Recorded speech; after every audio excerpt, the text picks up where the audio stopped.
क्या आपके साथ में भी ऐसा होता है कि करके आप बहुत सारी बुक्स तो पढ़ लेते हो बट पढ़ा क्या था वो कभी भी याद नहीं रहता है, हमेशा वो चीज़ भूल ही जाते हो। अगर आपके साथ में भी ये प्रॉब्लम होती है तो ये वीडियो आपके प्रॉब्लम को सॉल्व करने में आपकी हेल्प करेगी।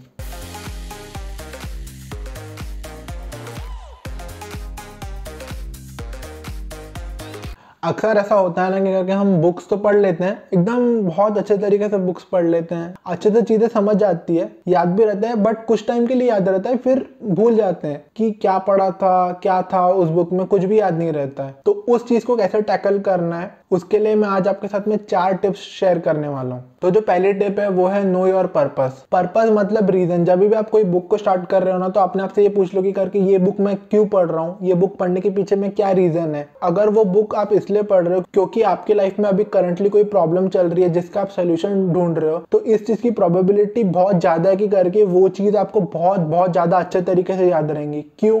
क्योंकि आपको आपकी प्रॉब्लम सॉल्व करनी है, करंट प्रॉब्लम सॉल्व करनी है, तो उस बुक में जो भी चीजें बताई जाएगी उसको आप अपनी लाइफ में इंप्लीमेंट करने का अच्छे से ट्राई करोगे।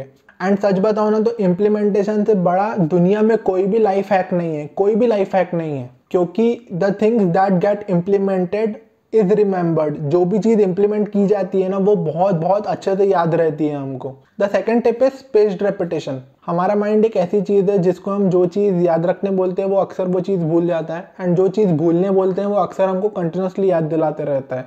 होता है ना आपके साथ में कि आप कोई चीज को भुलाने का कोशिश कर रहे हो, कोई बुरा इंसिडेंट या कोई एम्बैरेसिंग चीज जो आपके साथ में हो गई हो, एंड आप उसको भुलाने की बिल्कुल कोशिश कर रहे हो, बट आपका माइंड कंटिन्यूसली वो चीज़ आपको याद दिलाते रहता है। एंड ऐसा भी होता होगा कि करके आप अपने माइंड को बोलो कि ये चीज़ इंपॉर्टेंट है, इसको याद रखना, एंड जब वो चीज़ की एक्चुअली में आपको नीड होगी ना, मेजोरिटी ऑफ द टाइम आपको वो चीज़ याद ही नहीं आती है। And I am damn sure कि ये बहुत सारे लोग जो इस वीडियो को सुन रहे हैं उनके साथ में होता ही होगा। तो मैं ना क्या करता हूँ कि जब भी मैं कोई बुक रीड कर रहा हूँगा ना तो मेरा नोशन पे एक टेम्पलेट बना रहता है जिसमें मैं मेंशन कर देता हूँ कि करके things that is relevant to my life that I can apply from this book. मतलब जो भी चीज़ें मैं उस बुक से सीख रहा हूँ, जो मुझे लगता है कि मेरी लाइफ में एप्लीकेबल है एंड मैं इम्प्लीमेंट कर सकता हूँ, उसको वो मैं नोशन टेम्पलेट में एज टेक्स्ट फॉर्मेट मेंशन कर देता हूँ। जो भी चीज़ मैं बुक से सीखता हूँ एंड मुझे लगता है कि करके इस चीज़ को लाइफ में अप्लाई किया जा सकता है, उन सब चीज़ों को मेंशन कर देता हूँ। तो मैं क्या करता हूँ ना, थोड़े थोड़े टाइम बाद मैं ना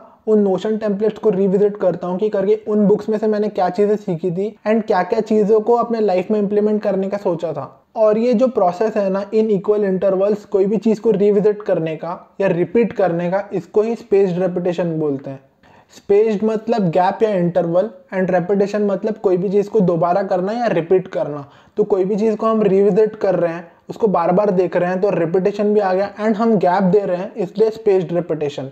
और आप सबको पता ही है कि करके हमारा जो ब्रेन है वो आदतों का गुलाम है। जब तक हम कोई चीज़ को रिपीट नहीं करेंगे ना वो चीज़ हमारी आदत बन ही नहीं सकती। इसलिए आपको जो भी चीज़ें लग रहा है ना कि आप अपनी लाइफ में अप्लाई कर सकते हो उसको लिख लो, एंड थोड़े थोड़े टाइम के बाद में उनको रिविजिट करते रहना, ताकि वो स्पेस्ड रेपिटेशन वाला काम चलता रहे एंड आपके ब्रेन को कंटिन्यूसली रिमाइंडर जाता रहे कि करके आपने ये चीज़ें लिखी थी कि आप अपनी लाइफ में अप्लाई करोगे। तो आपका ब्रेन है ना पैटर्न्स ढूंढने लगेंगे करके इस चीज़ को हम अपनी लाइफ में कहाँ कहाँ अप्लाई कर सकते हैं। एंड जब तक ये चीज़ है ना रिपीट नहीं होगी ना वो आपके डेली लाइफ का पार्ट बिल्कुल नहीं बनेगी, क्योंकि habit bye it's very nature is something that you do repeatedly. मतलब आप कंटिन्यूसली कोई भी चीज़ को दोबारा बार बार करते हो, निरंतर करते हो, तभी वो जाके आपकी आदत बनती है। तो अगर आप कोई भी चीज़ को रिविजिट नहीं कर रहे हो ना तो उसका आदत बनना बहुत ज़्यादा मुश्किल है। The third tip on the list is share and discuss what you read. हम जो भी चीज़ें स्कूल में पढ़ते थे, भले ही वो ग्रेविटेशनल लॉज हो, न्यूटन के लॉज हो, मैथ्स के फॉर्मूलाज हो, वो हमको अपने लाइफ में इतनी दूर तक कैसे याद रहते हैं, उसका मेन रीज़न ताकि करके उन चीज़ों को हम अपनी लाइफ में इम्प्लीमेंट करते हैं, उनको शेयर करते हैं दोस्तों के साथ में, उसके ऊपर में हम डिस्कशन करते हैं, एंड डिस्कशन से वो चीज़ें हमको बहुत अच्छे से याद रहती है। तो चीज़ों को याद रखने का एक और तरीका ये है कि करके आप जो भी चीज़ें सीख रहे हो या आपको लगता है कि करके ये बुक में से मैंने जो भी चीज़ सीखी वो यूज़फुल है, उनको है ना अपने दोस्तों, अपने परिवार वालों के साथ में शेयर करो। इससे होगा क्या है ना, इससे स्पेस्ड रेपिटेशन वाला पार्ट है ना वापस से एक्टिवेट हो जाएगा। आप दूसरों को कोई चीज़ बता रहे हो, उसके ऊपर में डिस्कशन कर रहे हो ना, तो कंटिन्यूसली आपके ब्रेन को रिमाइंडर जा रहा है कि करके ये चीज़ आपने पढ़ी थी एंड इस वाले बंदे का उसके ऊपर में ये थॉट प्रोसेस है, इस वाले का उसके ऊपर में ये थॉट प्रोसेस है, आपने किसी बंदे को ये चीज़ें अच्छे से समझाई है। तो इससे क्या होगा ना, वो पैटर्न रिपीट होता रहेगा एंड आपका ब्रेन है ना नेटवर्क क्रिएट कर लेगा उस हैबिट के लिए। क्योंकि जब भी हम है ना कोई भी चीज़ को दूसरों के साथ में शेयर एंड डिस्कस करते हैं ना, वो चीज़ को रिकॉल करने की पावर है ना हमारी एक्सपोनेंशियल लेवल पे बढ़ जाती है। एंड ये साइंटिफिकली प्रूव्ड है। मुझे इतनी सारी बुक से रिलेटेड चीज़ें इसलिए याद रहती क्योंकि कंटिन्यूसली मैं इंस्टाग्राम एंड यूट्यूब पे वो चीज़ें हैं ना आप लोगों के साथ में शेयर करते रहता हूँ। क्योंकि मैं उन चीज़ों को शेयर करते रहता हूँ इसलिए वो मेरे लाइफ का पार्ट बन चुकी है। मुझे कंटिन्यूसली रिमाइंडर मिलते रहते कि करके ये चीज़ें मैंने शेयर की थी एंड वो चीज़ मुझे कंटिन्यूसली रिकॉल मिलती रहती है। मेरे मेंटर अमृत देशमुख हमेशा ये चीज़ बोलते हैं कि करके जब भी आप है ना कोई भी चीज़ दूसरों के साथ में शेयर कर रहे हो ना, उसका डबल बेनिफिट आपको होता है। क्योंकि आप जब भी कोई चीज़ दूसरों के साथ में शेयर कर रहे हो तो आपकी रेपुटेशन बढ़ रही है, आपकी रिकॉल पावर बढ़ रही है, तो उससे क्या होगा ना आपकी मेंटल मसल्स और ज़्यादा स्ट्रांग हो जाएगी। तो जो सेकंड एंड थर्ड टिप है उसमें स्पेस्ड रेपिटेशन का बहुत बहुत ज़्यादा रोल है। आप जब जब गैप में कोई भी चीज़ को रिपीट करोगे, शेयर करोगे, डिस्कस करोगे, तो आप खुद ऑब्जर्व करना कि आपके लाइफ में ना उन चीज़ को रिमाइंड करने की या उनको रिकॉल करने की पावर बहुत बहुत ज़्यादा बढ़ जाएंगी। The fourth and the final tip is think in pictures. हमारा ब्रेन है ना कभी भी टेक्स्ट को याद नहीं रखता है, हमारा ब्रेन हमेशा पिक्चर्स को याद रखता है, इमेजेस को याद रखता है। आपको जो भी चीज़ें लगता है कि करके आपके लाइफ में इंपॉर्टेंट है, रेलेवेंट है, यूजफुल है, आप उनको विजुअलाइज करके है ना उनकी पिक्चर अपने माइंड में बना लेते हो।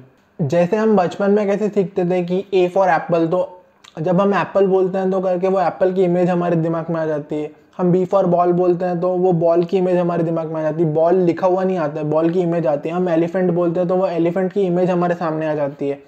वैसे ही हमने क्या किया है ना, उन टेक्स्ट को एक इमेज के साथ में एट्रीब्यूट करके रख दिया है। मतलब ये टेक्स्ट सिंबलाइजेस दिस इमेज। ऐसे हमारा माइंड पिक्चर्स में सोचता है। तो बेसिक फंडा ये है कि करके जो भी चीज़ें आप बुक में पढ़ रहे हो, आपको लगता है कि ये चीज़ आपके लाइफ में रेलेवेंट है, आपके लाइफ में अप्लाई की जा सकती है, तो उन टेक्स्ट को विजुअलाइज कर दो, एक पिक्चर का फॉर्म दे दो। एंड क्या होगा ना कि वो टेक्स्ट उस पिक्चर के साथ में एट्रीब्यूट हो जाएगा। जैसे बॉल एक बॉल के साथ में हो गया, एक एलिफेंट के जो टेक्स्ट है वो एक एलिफेंट के साथ में एट्रीब्यूट हो गया, वैसे ही वो टेक्स्ट भी है ना उस विजुअलाइज फॉर्म के साथ में एट्रीब्यूट हो जाएगा, उसके साथ में लिंक हो जाएगा। एंड ये है ना एग्जैक्टली सेम प्रोसेस होता है जैसे हम बचपने में सीखते हैं A for apple, B for ball, same process होता है। बस आपको उस टेक्स्ट को एक पिक्चर के फॉर्म में एट्रीब्यूशन देना रहता है। अब जैसे जैसे हम बड़े हो जाते हैं तो हमारी इमेजिनेशन पावर बढ़ जाती है, तो हम कोई भी चीज़ को है ना बहुत अच्छे तरीके से इमेजिन कर सकते हैं। तो उस टेक्स्ट को है ना पिक्चर के फॉर्मेट में अच्छे से इमेजिन कर लो, तो इससे क्या होगा ना आपकी रिकॉल पावर है ना उस इन्फॉर्मेशन को लेके बहुत ज़्यादा बढ़ जाएंगी। एंड मैं ये चीज़ है ना एक एग्जाम्पल के साथ में भी प्रूव कर सकता हूँ। जब भी आपको कोई इंसान कोई हर्टफुल चीज़ बोलता है या कोई एम्बैरेसिंग सिचुएशन होती है जो आपको बिल्कुल भी पसंद नहीं है, वो आपको क्यों इतना टाइम तक याद रहती है? क्योंकि उसकी इमेज आपके दिमाग में अच्छे से फिट होती है। एंड जब भी कोई वो इंसिडेंट को याद करवाता है आपको, तो आपके दिमाग में कंटिन्यूसली उस इंसिडेंट की इमेजेस फ्लैश होने लग जाती है, आपको उस इंसिडेंट की इमेजेस अपने सामने दिखने लग जाती है ना।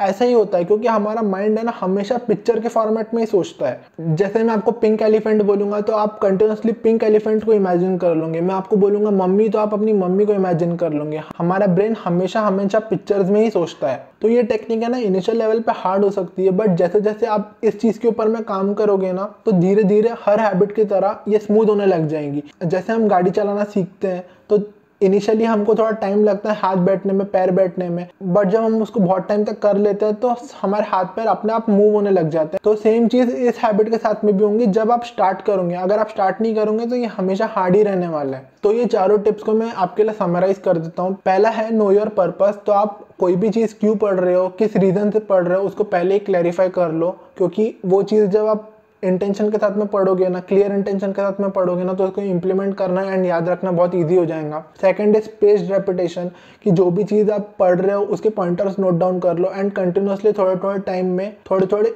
इंटरवल गैप्स में उसको रिविजिट करते रहो, रिपीट करते रहो ताकि एक हैबिट बन जाए।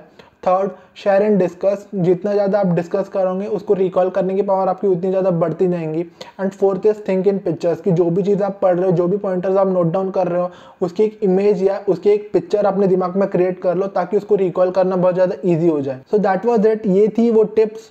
अगर आप एक रीडर हो एंड आपको ये प्रॉब्लम थी कि करके जो भी चीज़ मैं पढ़ता हूँ वो भूल जाता हूँ, तो ये टिप्स है ना आपको बहुत बहुत ज़्यादा हेल्प करेंगी। मैं ना प्लेलिस्ट की लिंक नीचे डिस्क्रिप्शन में एंड यहाँ पे आई बटन में भी दे दूंगा, जहाँ पे मैंने बहुत सारी ना रीडिंग के अलॉन्ग में टिप्स शेयर की है जो आपको एक इफेक्टिव रीडर बनने में बहुत ज़्यादा हेल्प करेंगी। आप जाके उनको चेकआउट कर सकते हो and I am damn sure कि आपको बहुत अच्छी अच्छी चीज़ें सीखने को मिलेंगी। मिलते हैं नेक्स्ट वीडियो में, तब तक keep learning and keep smiling. Bye bye.